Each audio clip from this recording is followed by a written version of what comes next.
Look like you're losing a fight with the mic. I fucking hate this thing. Just work for me. That's how all of your one-on-ones go as well. But hey, let's do a podcast.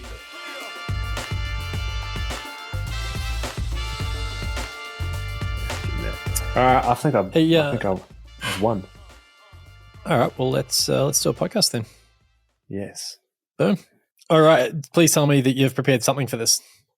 I have researched recessionary periods and MSPs and industries that go really well. So I've got a lot of good talking points around. Good, you better, because I don't. I've got what's in the document, which but again, I'm giving you the talking points for you to research. How about you come to the table with some talking points?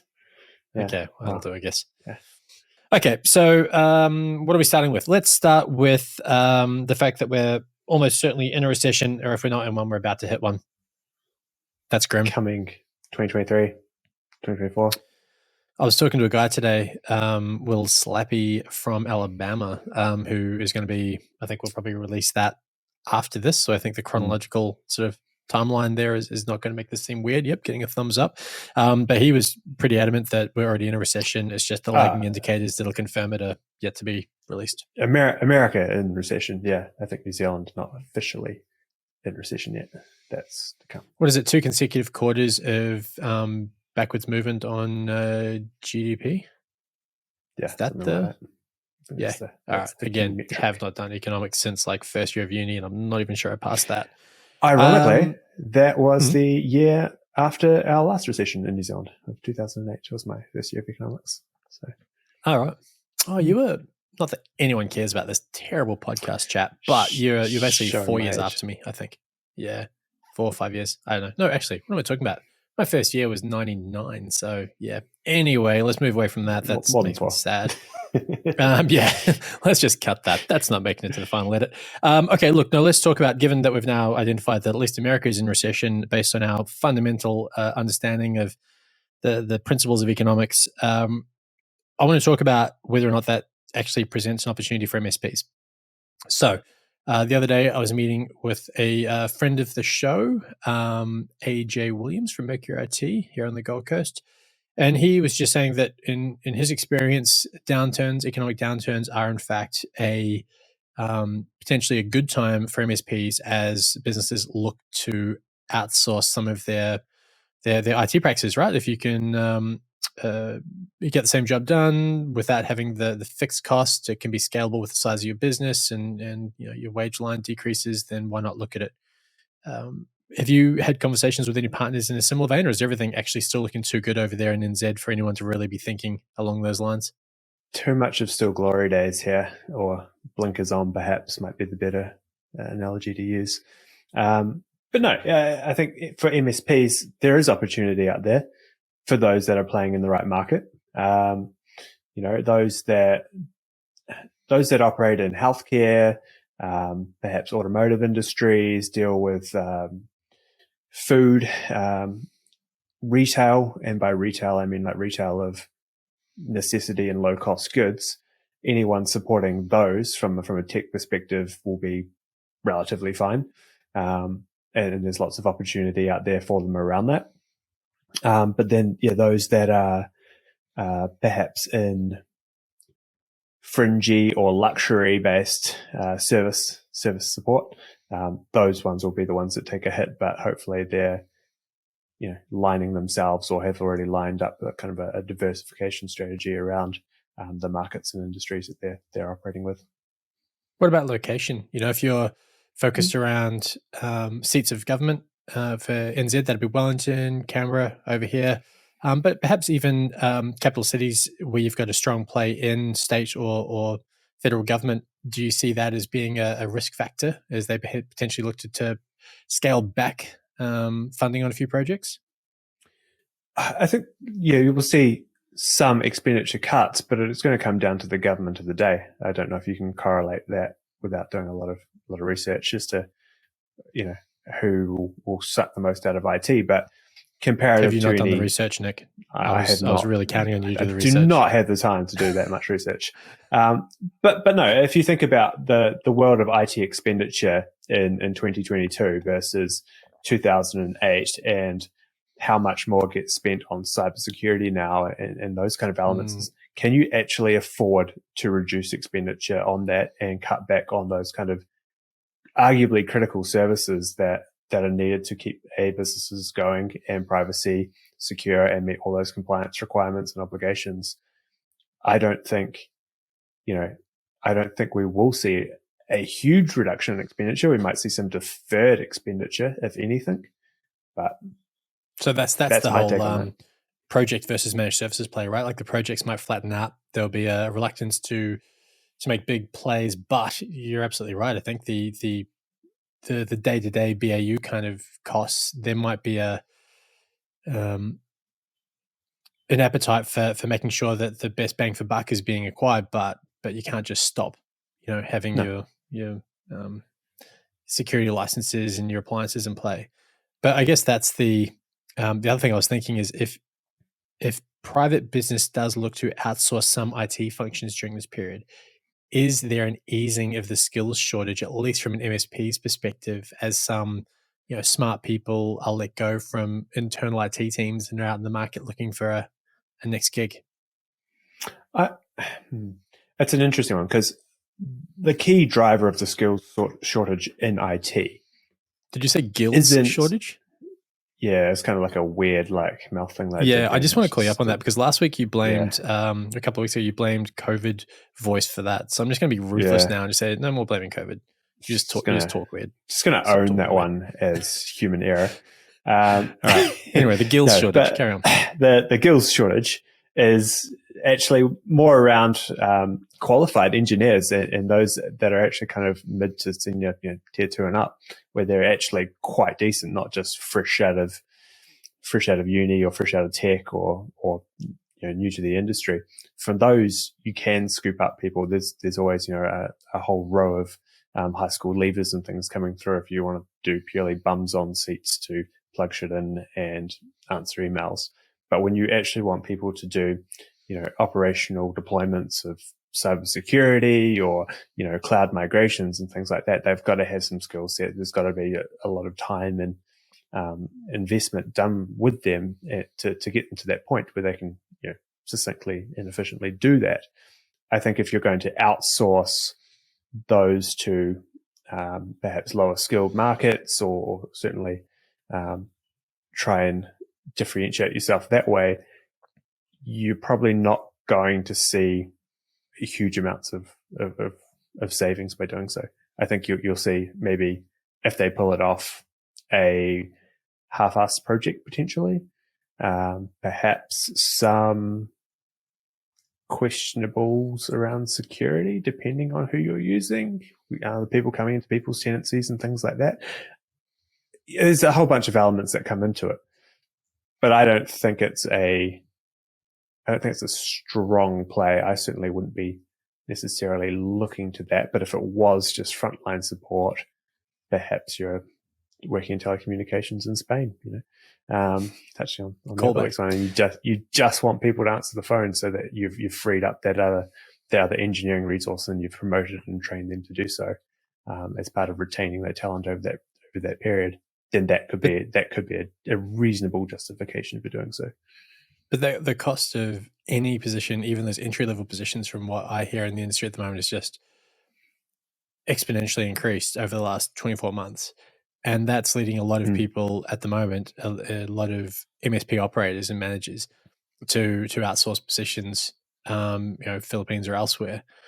And, the idea that if there's more people in the market, obviously supply and demand means that at least the rate of increase in the cost of those positions should level out, you would think, but who the hell knows? But I guess on that, on the concept of the outsourcing, offshoring, whichever you want to call it, I'm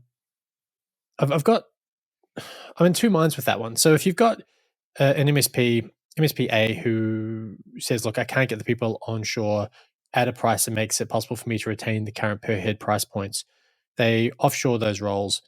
Will their customers still see their brand representing the same value? Will the interactions with the clients still retain the same value? And will that actually allow them to retain those per head costs, or will there be a lower perceived value? And if it's value-based pricing, will that price point actually need to drop as a result? And what appetite, if any, does your average client have for paying more for local support? I think, and it's probably something that I don't think MSPs have done particularly well, is really making a distinction between their entry-level products and services and their high-quality, high-functioning, properly managed services. And, with outsourcing, we may see that start to come to light. Give me a real-world example of how they could, how an MSP could actually do that, could differentiate between their products and or their tiers, I suppose. Yeah, so if you look at it from a support perspective, purely around, so you've got your managed services covered because that's a bare minimum. You have to tick all the, you have to have all the right ingredients in that cake to deliver that service. But then there's different support. I do. I love the cake analogy. It's good. I learned that, a couple of weeks ago, a month ago, actually. Time has flown by since I came across the cake analogy. But with those MSPs, they can have, here's our core services and here's the 3 levels of support, gold, silver, bronze, whatever you want to call them. And there's a really just pure best effort. We'll provide the infrastructure and a little bit of proactive maintenance to ensure your threat base is covered. But if you want any of those moves, adds, and changes and things like that, then that's best effort. We'll get round to it where we can, and you'll pay for that. Versus, a silver package, if you want to go there, that might be, a higher committed rate built into that monthly cost, and you'll have some more set SLAs around delivering that service to that customer, and then so forth. Be more premium, being shorter. I think there's definitely a market for that. Maybe, but the counter to that is, what if you just better qualify the kind of customer that you want to appeal to, and you either go, look, we've got onshore support who are highly skilled and excellent communicators, and there's a price point for that, versus B, you're a client who's price driven and less responsive to value on offer and doesn't care if it's a bit harder to get to the end result when you call in for support. Maybe that's just how you qualify in or out clients. Because if you try and be everything for everyone, I feel like you end up getting you don't be the best at anything. Yeah, absolutely. I think there's an element of that. I think there's also ways to enhance what you've got. So if you are perhaps you suffer around the lower end of the market, you've got that option to charge a premium for certain parts of that business. So, if you're a low cost operator in the legal market, you might offer all those partners a managed services package around support that is at a premium for those select users because they are seen as a priority in that business, and anyone else is just kind of be chump change. And again, when we're talking about recessionary times, they're going to want to still reduce their expenditure, and by having split support structures and things like that across their business, that may be more appealing to people going to market for MSPs over this period. I feel like there'll be a scale of MSP they could work for where they could segment their customer base, and then below a certain size, it probably wouldn't really translate. But it's interesting, even from a account management, which I'm keen to start reframing as customer success management, coming up with thanks Money Stockman for that, quick call out to her.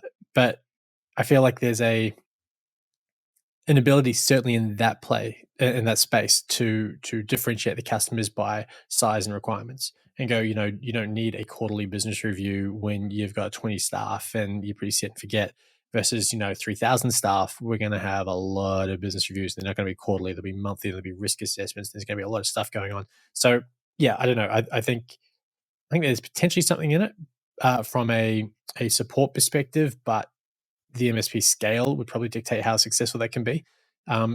How much you've previously qualified your clients and what range or spread you have of client types currently. And then from a customer success management and ongoing relationship with them, past support, just what general engagement looks like and how you can segment that. But it just reminded me, though, talking about offshoring, Telstra's got these billboards all around the place here, and they say bringing jobs back onshore. And that's basically it, with a picture of a person in a help desk. There's one just down the road, huge billboard. I don't know about you, but when I see that, all it really highlights is that they originally took all the jobs offshore. It doesn't I don't feel like giving them a pat in the back for that. It's more just like, you guys suck. And again, that sounds like a stab at Telstra, because it clearly is, but not with my Lightwire hat on, more with just like a consumer hat. Like, I just look at it and go, that doesn't bring the right connotations to mind from an advertising perspective. The idea that there's a strong market relationship play or a brand association play with bringing shores back, quote unquote, onshore. Does it land for you? Well, it does land with their price increases of recent for mobile. So it's coming soon. So everything has a cost.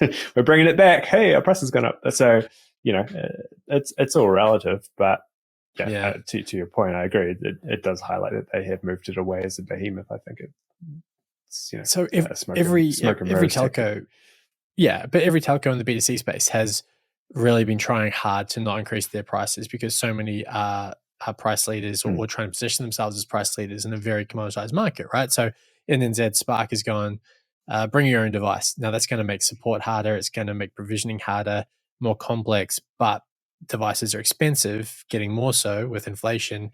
How do they keep their end user price points at the same level, but decrease their overheads? Well, hey, bring your own router, save $5, whatever it is, saves them 15, and off they go. Price point stays at the same level, GP potentially increases.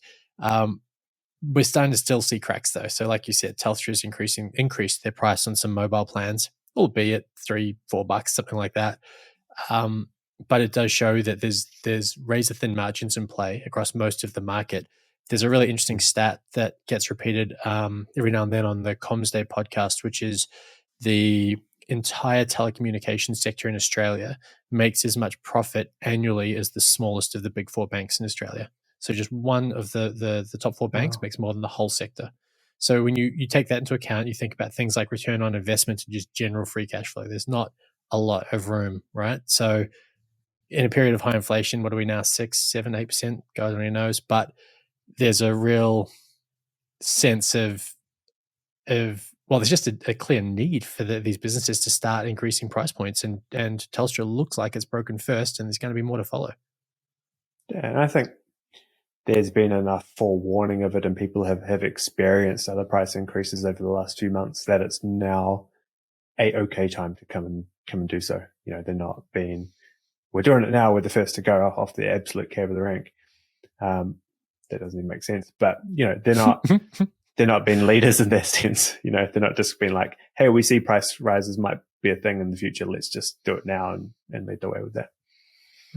I don't ask a lot of you, but if I could just ask that when you do come on the podcast, you could make sense, that'd be great. Pretty important. It would. Yeah. Hey, so just coming back, because just a little bit of detail there, just to work on. It's fine. I zoned out a bit before when you were talking, because I do that sometimes. But what a giant tool. I want to come back to that whole point before, where you were talking about the fact that any future layoffs in the private sector or government sector for internal IT teams wouldn't equate to better access to skilled people inside of MSPs, or people running MSPs looking for that. Was your argument basically that the kind of positions that would be laid off in those other companies would really just be entry-level support, and then not the scarce resource that people are really looking for in MSPs at the moment? I think if we're going to see layoffs in those areas, it would be from more of a government sector. It'll be specialists involved in particular projects that have been brought on. Their ability to pivot into other sectors or other parts of tech might be interesting, and they might be willing to or adaptable for that. That comes down to the individual person, though. I think you will see a truancy of lower entry level support, because it's easier to drop out. But at the same time, I think we need to be conscious that we are still on the tail ends of a pandemic and work from home, and that seems to require a lot more hands-on support than perhaps we've previously seen. So, I don't understand the use of the word truancy in that sentence, but that could be on me. I only think of truancy is not the right word to use, but it's the one that I'm just calling you up on everything. That's great. I'm fine. It's a roast. This is a roast, not a podcast. I think the work from home concept is going to be here to stay, but not necessarily because of the pandemic. Like, I feel like that's almost in our rearview mirror. I read today. I don't read. I heard today that I can't read. I never learned to read. No, I heard that you don't have to wear masks in airports from Friday. I think over here could be misquoting that, but it's something like it could be as soon as Friday. Airplanes, yes. Airports, no. So at this point, you can get COVID on planes still, but not in airports. So things are getting easier. I guess the point there is lucky for some. Yeah, still not you guys very much. Airports. Oh, we're masks into cafes, but you can't catch it when you take it off to sit down still type of scenario. But you don't have to wear it at the gym because you can't catch COVID at the gym. It's still stupid. Good times.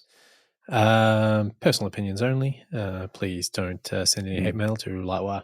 Any disclaimer available, just put it on the website. Yes, views represent Nick Phillips' view only, and the company takes something.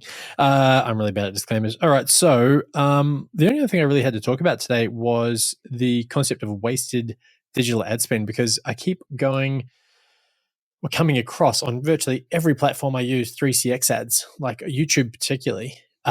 Pretty sure even Instagram, which really are the only two things I use, but the 3CX ads are just every single time. And I'm thinking, well, A, we sell that at work. B, I use it at work. I couldn't be more engaged with it if I tried. And yet I keep getting served up these ads. How can we, and this probably isn't a question you can answer, I probably need to get like Lars or someone from the marketing team on to answer, but it just seems like there's got to be one of the biggest inefficiencies in marketing has to be serving up ads to people that have already bought. Like, have you ever bought something and then you start getting ads for that thing? Yeah. Yes. Was it last weekend we started seeing this? Heather and I both started seeing the same ad, and it just came like we both saw it once, mentioned it once, and then that was all we saw for the rest of the weekend. We were bombarded with it. But when we have cases like that, I feel it's not in-house marketing running those ads. That is outsourced marketing that says, my budget's 100,000 and I want you to just shove it through as many people as possible. And They don't care about the quality. They don't care about the conversion rate. They're tasked with spend $100,000 on Google ads and make sure it gets in front of these people. Just wrong metrics. And they'll deduct a percentage of the ad spend as their commission for doing said work. Pocket that, and that is why we have so many digital marketing agencies around the place. Actually, Heather, your wife has a very, very strong marketing pedigree. We should ask her that question. If you could come back with the answer for next episode, why, other than your theory, whether or not that theory is correct, it'd be great to fact check that. B, also, is definitely true. Yeah. Maybe we can just get Heather to take your seat for the first 5 minutes of the next episode, and then we'll swap you guys out. But no, it's just all right. Marketing chat finished, and I'm in. I just feel like it's just such a massive waste. I'm tempted to just click away at each ad I see just to drive the cost up without any conversion. That'll be my plan. And we'll probably see an increase in licensing costs to follow. Because they've suddenly spent a lot more on marketing. No, but yeah, ads in general, I think if you're going to do them properly. Like, don't just half-ass it, because otherwise you're just throwing money into the abyss. You're better off spending that on your product, on your staff, on your customer. Reinvest it back into the business. Don't just frivolously spend it. Yeah. Oh, I might actually might hit up our team and actually ask, how do we make sure that we're not doing basically the same thing? Partners are already working with us, getting served up God knows what. Probably something I should have my head around, given, it's what I do. Well, moving on. I'm going to stop highlighting things I don't know.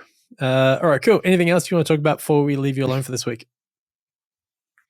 Oh, I think that's a good one. No, let's wrap that up there. I think it's been insightful and roasted podcast. So. That's my favorite kind. All right, done. Thanks, Nick. We'll catch you next time.